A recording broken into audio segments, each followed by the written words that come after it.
오늘도 이 새벽 깨어 나오신 사랑하는 성도님들, 오늘도 우리를 말씀으로 인도하시며 하나님의 한량없는 은혜를 풍성히 베풀어 주시는 그 하나님의 손길을 경험하는 복된 하루 되어지기를 주의 이름으로 축복합니다. 오늘은 만군의 여호와 하나님의 계획이라는 제목으로 함께 말씀을 나누고자 합니다.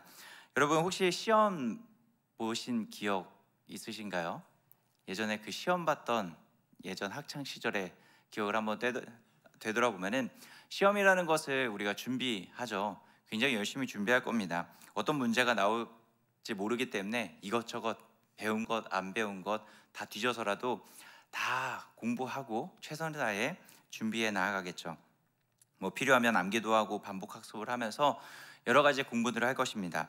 그리고 시험 당일 시험지를 받으면 어떤 기분이신가요?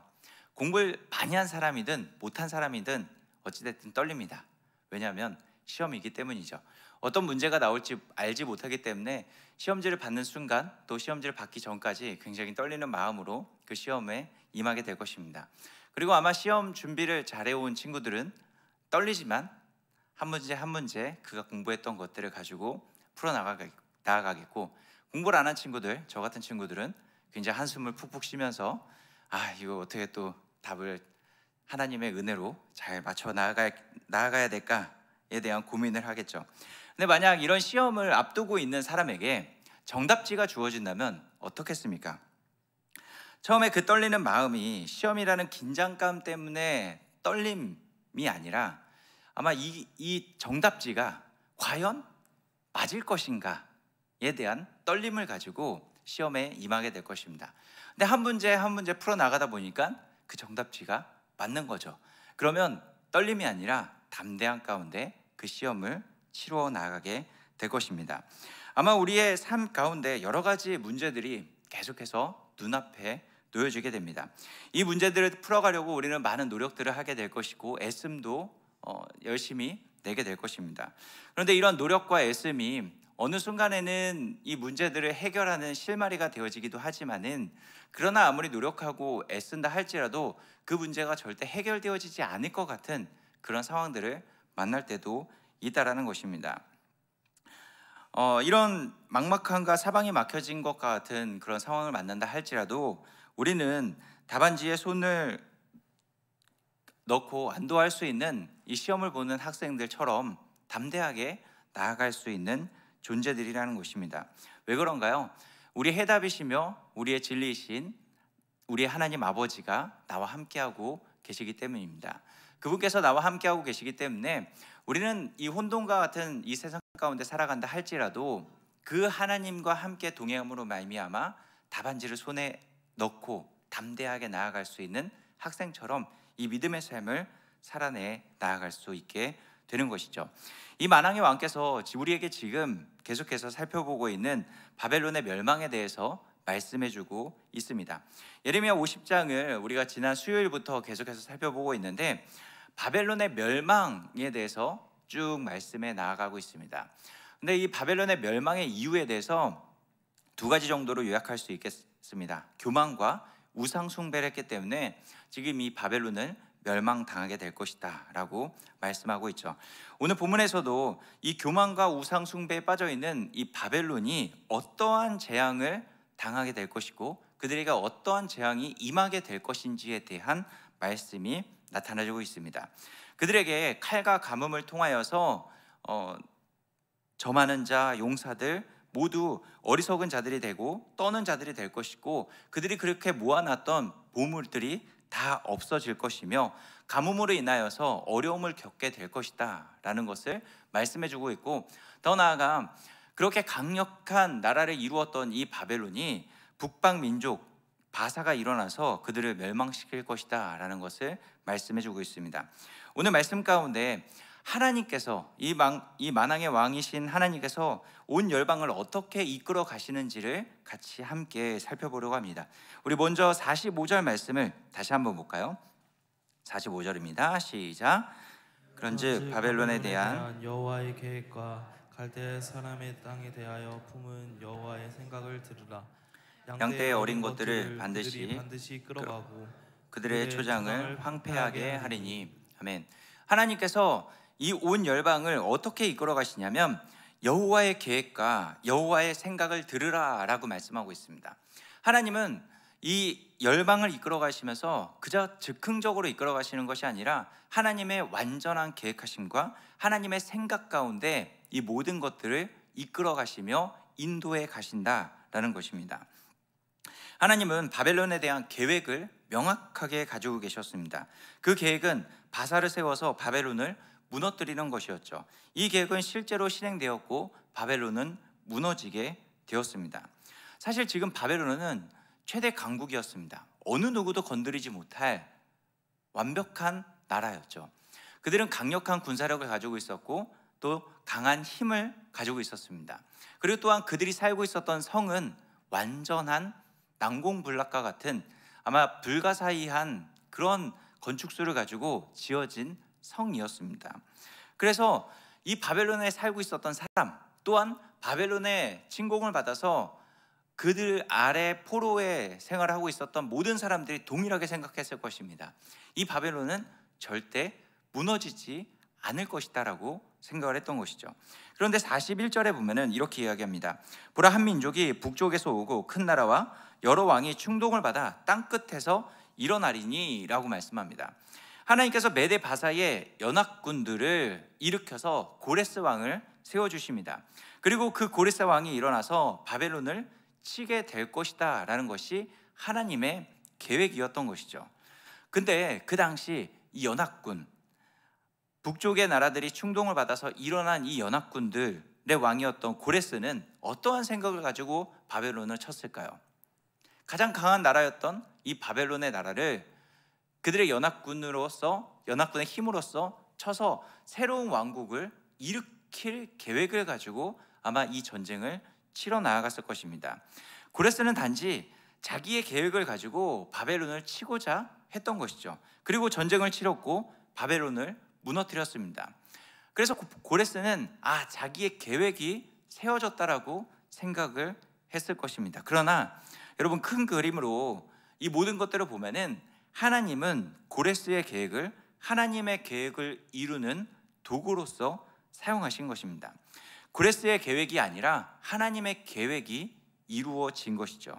세상은 하나님의 계획이 무엇인지 알지 못하기 때문에 그저 자기가 세우고 자기가 만들어 놓았던 그것들이 이루어지면은 내 계획이 정말 잘 짜여져서 이루어진 것이고 내가 이 계획을 잘 이루어 나아갔기 때문에 이루어진 것이다 라고 생각할지 모르지만은, 그러나 이 모든 것들은 하나님의 계획 안에서 이루어져 나아가고 있다라는 것입니다.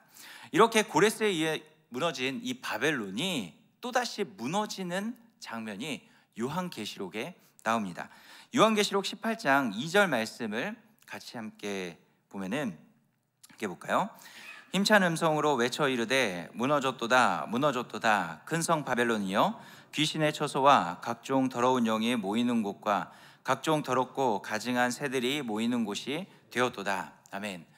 이미 바벨론은 주전 539년경 멸망을 당했는데 지금 요한계시록에 또다시 무너졌다라고 언급을 하고 있습니다. 이 바벨론이 상징하는 것이 있기 때문에 지금 요한계시록에 다시 한번 이 바벨론의 멸망에 대해서 이야기를 하고 있는 것이죠. 요한계시록에서 바벨론에 대해서 이렇게 이야기합니다. 귀신의 처소와 각종 더러운 영이 모이는 곳과 각종 더럽고 가증한 새들이 모이는 곳이다 라고 이야기하고 있는 것이죠. 요한계시록에 나타난 이 바벨론은 세상을 의미하고 있습니다. 즉 바벨론이 무너졌다라는 것은 세상의 마지막이 어떻게 될 것인지에 대해서 요한계시록을 통해서 예언해주고 있는 것입니다. 결국 세상이 그렇게 강력한 힘을 가지고 있고 모든 것을 가지고 있는 것처럼 보이지만, 또 세상이 모든 원천인 것처럼 보이지만은 그럼에도 세상은 반드시 무너지게 될 것이다 라는 것을 요한계시록을 통해서 말씀해주고 있는 것입니다. 세상의 계획, 세상의 힘, 세상의 자랑이 모든 것이 무너지는 그날이 오게 될 것이라는 것입니다. 이것이 바로 하나님의 계획이라는 것이죠. 지금 고레스의 계획이 이루어져서 그 계획을 자랑하고 힘을 자랑하지만은 그것을 믿음의 눈으로 바라보게 되면은 세상은 그저 하나님의 계획 아래 있고 고레스를 통하여서 바벨론이 무너졌던 것처럼 세상은 반드시 무너지게 되는 것이 하나님의 계획이라는 것입니다. 이것을 깨닫고 이 하나님의 계획을 믿는 자가 진짜 믿음의 백성이고 진짜 복된 자들이라는 것이죠. 하나님의 계획은 바벨론, 세상을 무너뜨립니다. 여러분 이 사실을 믿으시나요? 반드시 세상은 무너지게 될 것이고 아무리 강력한 힘을 가지고 있는 우리를 얽매이고 있는 존재라 할지라도 그 모든 것들은 반드시 무너지게 되어져 있습니다. 그러나 중요한 건 무너지지 않는 한 무리가 있다는 것입니다. 그것이 바로 예수 그리스도를 통해 구원받은 교회인 것이죠. 거룩한 하나님의 백성들은 믿음으로 살아가는 존재입니다. 이 믿음으로 살아가면서 어떤 때는 무너지는 것처럼 보이시고 어떤 때는 고통과 핍박과 억압을 받는 것처럼 보이지만은 그러나 이 세상에서 발을 디디면서 여러 존재들 앞에 굴복하고 복종하고 어떤 때는 무너지는 것처럼 보여지는 그런 세상 가운데 놓여져 있지만은 믿음으로 말미암아 하나님의 계획을 깨닫고 오직 유일한 구원의 길인 예수 그리스도를 붙잡고 살아가는 그 삶 가운데 절대 무너지지 않는 삶을 살아가는 것이 바로 교회, 하나님의 백성이라는 것입니다. 우리는 삶을 살아가면서 이 하나님의 계획하심을 기억하면서 무너지지 않는 그 믿음 가운데 세워져 나아가야 되는 것이죠. 만약에 우리 삶 가운데 여러 가지 계획을 세우지만은 오직 세워지는 것은 하나님의 계획이라는 것을 우리는 기억하면서 나아가야 되는 것입니다. 만약 내가 계획한 것이 이루어졌다고 한다면은 그것은 하나님의 계획 안에서 이루어진 것에 감사하며 나아가면 되는 것이고, 혹 우리의 계획하는 것이 이루어지지 않는다 한다면은 그것은 하나님의 계획 밖에 있기 때문에 이루어지지 않았다라는 것에 대해서 또한 감사하면서 나아갈 수 있게 되는 것입니다. 그렇기 때문에 우리는 우리의 계획이 성취되든 성취되어지지 않든 그것이 중요한 것이 아닙니다.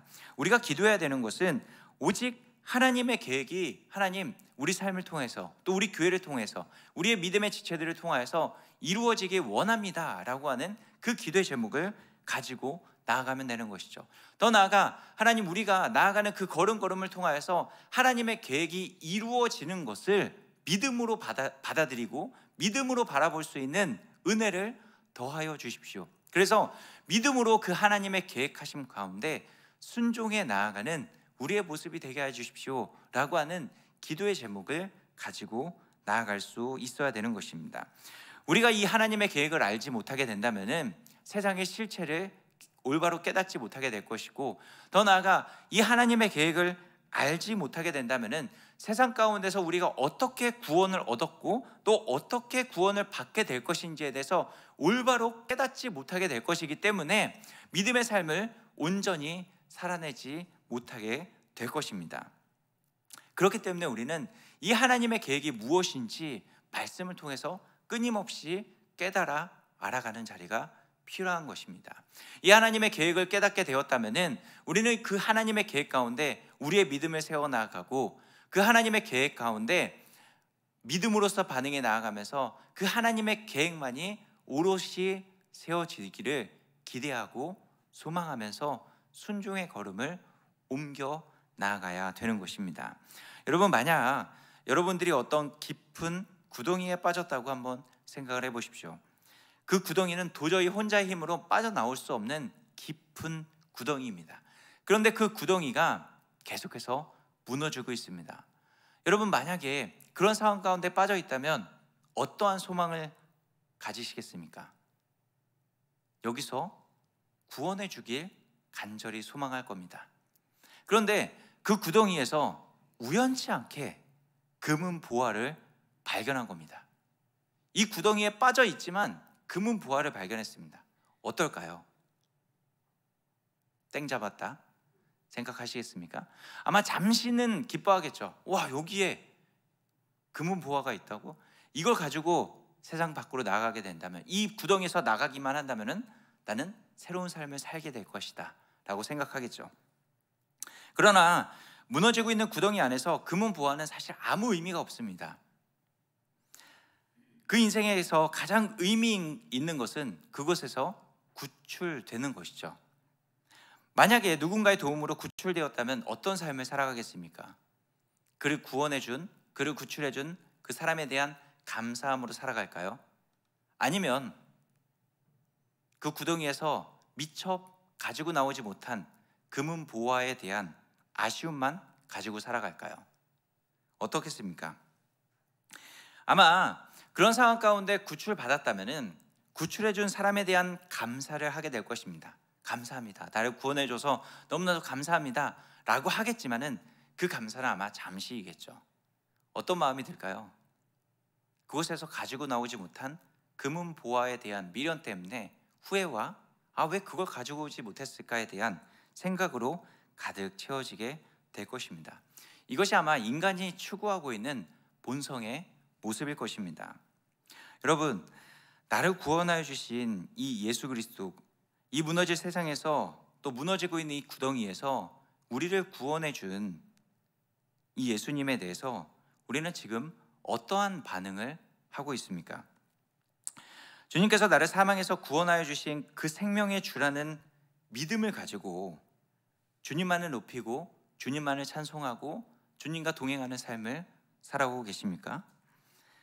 우리가 그 하나님의 계획을 알고 있다면 우리가 어디서 구원을 받았고 또 어떻게 구원을 받게 될 것이며 그 구원 이후에 어떠한 삶을 살게 될 것인지에 대해서 우리는 부지런히 살펴보고 그 구원의 진리를 깊이 깨달아 알아가야 될 것입니다. 그렇지 못하다면 우리는 세상 가운데 그 바벨론의 손 가운데 늘 농락되어져 살아갈 수밖에 없게 될 것이고 세상에 파묻혀서 세상의 것만을 바라보면서 믿음을 내팽겨친 그런 어리석은 자의 삶의 모습을 살게 될 것입니다. 우리가 하나님의 계획 아래 있는 존재라는 것을 깨닫게 된다면 세상의 모습이 무엇인지를 깊이 깨닫고 참된 생명을 주신 주님이 누구이신지를 깊이 알아가며 주님의 길을 함께 걸어가기로 힘쓰는 믿음이 우리 가운데 반드시 나타나게 될 것입니다. 그 믿음의 삶이 우리를 반드시 구원해내게 될 것이고 바벨론을 따르는 삶이 아니라 하나님의 말씀을 따르는 하나님의 백성으로서 온전한 삶의 모습을 살아내게 될 것입니다. 또 마지막으로 예레미야 50장은 바벨론의 심판에 대해서 말씀을 하고 있는데 그런데 33절 34절 말씀은 이스라엘과 유다의 남은 자들에게 만군의 하나님이 그들의 구원자이심을 선포해 주고 있습니다. 특별히 우리 34절 말씀을 같이 함께 볼까요? 34절입니다. 시작. 그들의 구원자는 강하니 그의 이름은 만군의 여호와라. 반드시 그들 때문에 싸우리니 그 땅에 평안함을 주고 바벨론 주민은 분명하리라. 아멘. 바벨론의 심판의 말씀이 계속되어집니다. 그런데 이 33절 34절 말씀에서는 이 유다 백성들을 위한 하나님의 위로의 메시지를 전달해주고 있는 것입니다. 지금 유다 백성들은 포로 생활 가운데 있습니다.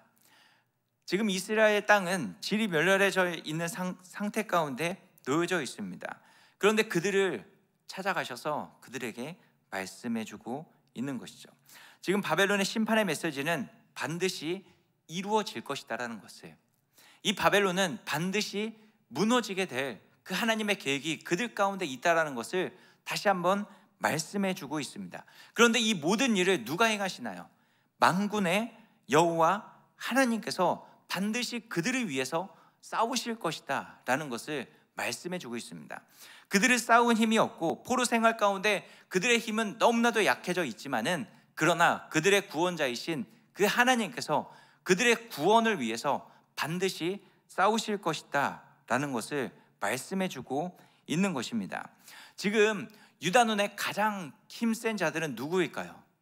하나님이 아니라 바벨론으로 보여집니다. 바벨론이 그 하나님을 꺾으시고 그들의 모든 생활을 다 없이 해버렸기 때문에 바벨론이 가장 큰 힘처럼 보이지만은 그러나 하나님께서 다시 한번 말씀해 주십니다. 절대적인 것처럼 보여지고 가장 큰 힘처럼 보여지는 바벨론이 있지만은 그러나 그것보다 더 큰 힘이신 만군의 여호와 하나님께서 너희를 구원해 줄 것이다. 구원자이신 그 만군의 여호와 하나님의 손이 바벨론보다 더 크다라는 사실을 지금 예레미야 선지자를 통해서 말씀해 주고 있습니다. 그렇기 때문에 만군의 여호와 하나님이 구원자이시기 때문에 포로 생활 가운데 또 모든 삶의 터전을 잃어버린 폐허와 같은 생활을 하고 있다 할지라도 불안과 염려로 가득한 그 삶의 모습을 이제는 떨쳐내고 너희가 포로 생활과 질이 멸렬한 그 삶 가운데서 평안함을 누릴 수 있게 될 것이다 라는 것을 지금 하나님께서 말씀해주고 있는 것입니다. 우리가 이 하나님의 계획을 깨닫게 된다면은 비록 포로 같은 생활, 또 지금 유다 같은 그런 상황 가운데 놓여져 있다 할지라도, 염려와 근심으로 가득 채워진 그 삶의 모습을 보인다 할지라도, 우리가 이 하나님의 계획을 깨닫게 된다면은 우리는 무엇을 바라보게 될까요? 힘센 세상, 힘센 바벨론을 바라보는 것이 아니라, 지금 우리를 붙잡고 있는 그 세상을 바라보는 것이 아니라 만군의 여호와 하나님, 우리의 구원자이신 그 여호와 하나님만을 바라보면서 나아갈 수 있게 되는 것입니다. 그때 어떠한 위기와 어떠한 시련의 순간이 다가온다 할지라도, 세상이 우리를 억압하고 우리를 유혹하고 우리를 절대 놓아줄 것처럼 보이지 않는다 할지라도, 그러나 그것이 우리를 어찌하지 못한다라는 것을 우리는 깨닫게 될 것입니다. 그리고 우리는 우리를 붙잡고 있는 것은 세상이 아니라 만군의 여호와 하나님의 손이 우리를 붙잡고 있고, 우리의 유일한 구원자이신 그 하나님께서 반드시 우리를 구원해낼 것이고, 우리의 구원을 이루어서 저 천국으로, 저 영원한 안식 가운데로 우리를 이끌어 나아갈 것이다라는 것을 깨닫고 믿음으로써 우리는 살아낼 수 있게 될 것입니다. 여러분, 왜 우리가 하나님만을 믿고 따라 나아가야 될까요? 우리가 방금 읽은 34절 중반절에 보면은 반드시 그들 때문에 하나님께서 싸우실 것이다 라고 말씀하고 있습니다. 하나님은 절대 쉬지 않으시고 반드시 우리를 위해서 싸우시며 그들 때문에 끝까지 일하시는 하나님이십니다. 만군의 여호와 하나님께서 천군 천사를 동원하셔서 우리의 모든 것들을 위해서 일해 주실 뿐만 아니라, 더 나아가서 변호사처럼 우리의 가장 좋은 카운셀러로, 또 우리의 대변인 되어주셔서 승리케 만들어 주신다라는 것입니다. 하나님은 어떠한 경우에도 하나님의 백성들을 위해서 그분의 열심을 멈추지 않으실 것입니다. 이 만군의 여호와 하나님을 섬기는 살아가는 주의 백성들이신 우리 성도님들, 이 하나님의 열심이 무엇인지를 깊이 깨닫고 묵상하며 그 하나님의 열심 앞에 순복하며 나아가는 그런 믿음의 걸음이 우리 가운데 있기를 주의 이름으로 축복합니다. 그래서 이 하나님의 계획이 무엇인지 알고 하나님의 열심이 무엇인지 알게 된다면은 이제 우리는 우리의 계획을 하나씩 내려놓게 될 것입니다. 더 나아가 이 세상의 금은 보화를 위해서 살아가는 것이 아니라, 우리를 위해서 여전히 일하시며 여전히 열심을 내고 계시는 그 하나님을 위해서 믿음의 열심을 낼 수 있는 그런 우리의 모습이 되어지게 될 것입니다. 우리는 하나님의 계획만이 성취된다라는 것을 깨닫는 하나님의 백성들입니다. 그 하나님의 계획만이 온전히 성취된다라는 것을 믿음으로 믿고 순종해 나아가 하나님의 나라를 성취해 나아가는 우리의 삶이 되어지기를 주의 이름으로 축복합니다. 함께 기도하겠습니다.